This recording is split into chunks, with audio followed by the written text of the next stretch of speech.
Eka, a radiant young girl with piercing eyes and a gentle demeanor, lived in the lush yet impoverished outskirts of Calabar. Life in Eka's village was a stark contrast to the natural beauty that surrounded it. The green fields and the sounds of rustling leaves seemed almost mocking as Eka and her family struggled to make ends meet. Food was a luxury, and the once proud family had been reduced to near destitution.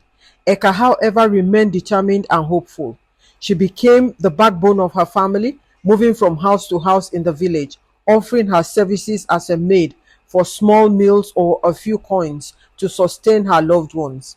One sunny afternoon, as Eka carried a basket of clothes to wash by the stream, she encountered an old woman sitting beneath a tall iroko tree. The woman, frail and hunched, had an air of mystery around her. Her eyes, though aged, sparkled with an unusual sharpness. She beckoned on Eka to come closer. "My child," the old woman began in a soft but commanding voice, "I have watched you from afar. Your strength and humility, despite your struggles, reminds me of someone I once knew." She extended a small worn pouch to Eka. The pouch, though simple, seemed to shimmer faintly in the sunlight. Eka hesitated. "What is this, Mama?" she asked, curiosity mingling with caution. "This pouch," the old woman said, "is no ordinary pouch. If you use it wisely, it will bring you and your family unimaginable wealth. But there is a condition. You must remain in service as a maid, for that is the key to its power." Confused but intrigued, Eka accepted the pouch. She thanked the old woman and promised to honor her condition. The woman smiled enigmatically and disappeared as mysteriously as she had appeared. Days. Please subscribe to this channel, turn on your notification bell, like, and comment. Thank you. Turned into weeks and Eka began to notice changes. Every chore she performed seemed to bring unexpected rewards. A family she worked for gifted her a bountiful basket of yams. Another employer gave her a rare gold coin as a token of appreciation. Slowly, her family's hut became stocked with food, and her parents began to notice Eka's newfound fortune, though she kept the pouch a secret. One fateful day, a sleek black car rolled into the village, drawing the attention of everyone.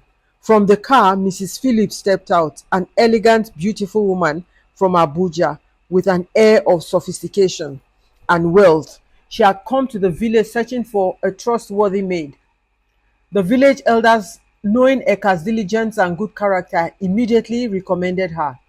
When Mrs. Phillips met Eka, she was struck by the girl's quiet charm and hard-working nature. "She's perfect," Mrs. Phillips declared. And with her parents' reluctant blessings, Eka left for Abuja. Life in Abuja was a world apart from the modest village Eka had known.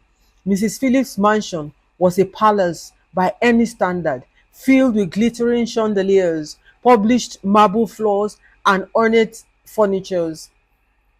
Eka's duties were many, but she carried them out with a diligence that impressed her employer.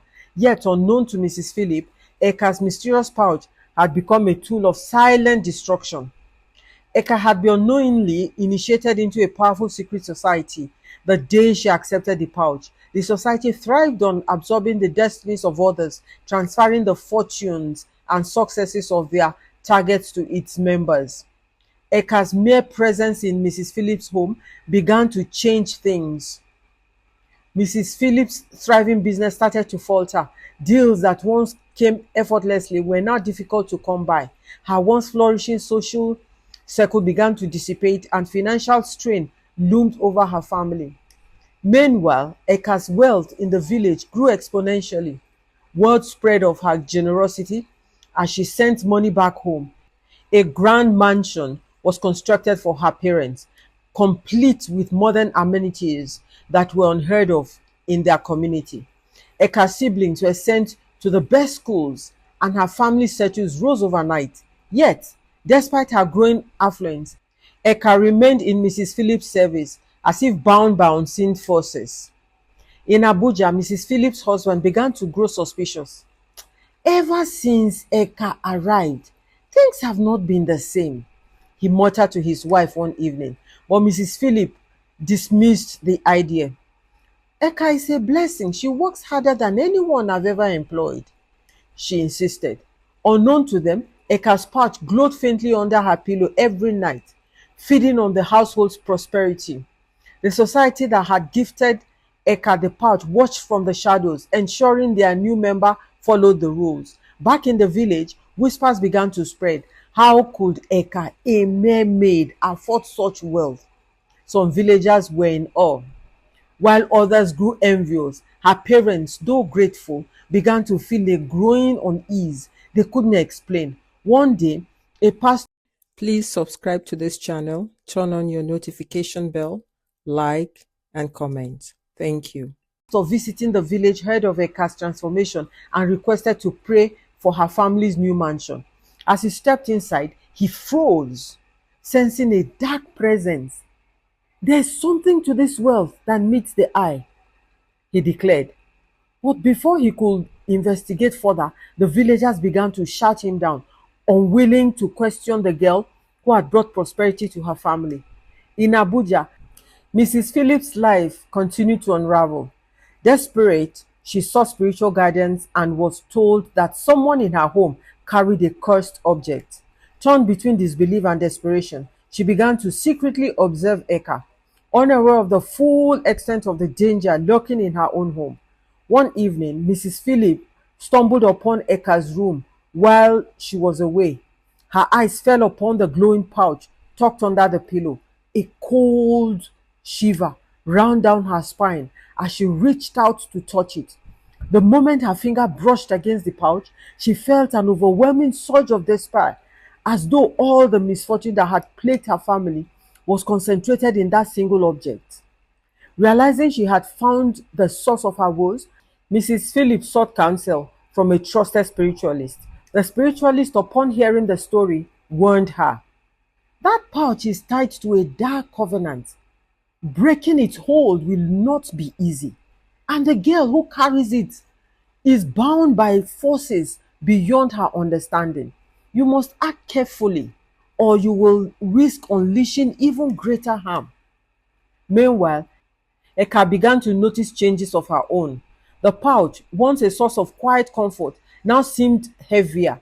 Strange dreams plagued her nights, visions of shadowy figures and distant cries for help. She began to feel a growing sense of unease, as if the cost of her newfound wealth was becoming too great to bear. Mrs. Philip, determined to take action, confronted Eka one evening. Eka, you've brought darkness into my home, she said, holding the glowing pouch in her hand. Eka froze, her face a mixture of fear and shame. This was not what I intended, she whispered, tears streaming down her face. The spiritualist of Mrs. Philip had advised a ritual to sever the pouch's connection. Together, they performed the ceremony, which required Eka's full confession and renouncement of the society. As the ritual progressed, the pouch emitted a blinding light before disintegrating into ashes. Eka screamed as the weight of her decision overwhelmed her and she collapsed to the ground. The destruction of the pouch caused a ripple effect. Mrs. Phillips' fortune slowly began to recover, while Eka's family's mansion crumbled back into the humble structure it once was. The society, angered by Eka's betrayal, cast her out, leaving her to rebuild her life from the ground up. Eka, filled with remorse, returned to her village. She sought forgiveness from her family and the pastor, dedicating her life to hard work and genuine service. Though she had lost everything, she found solace.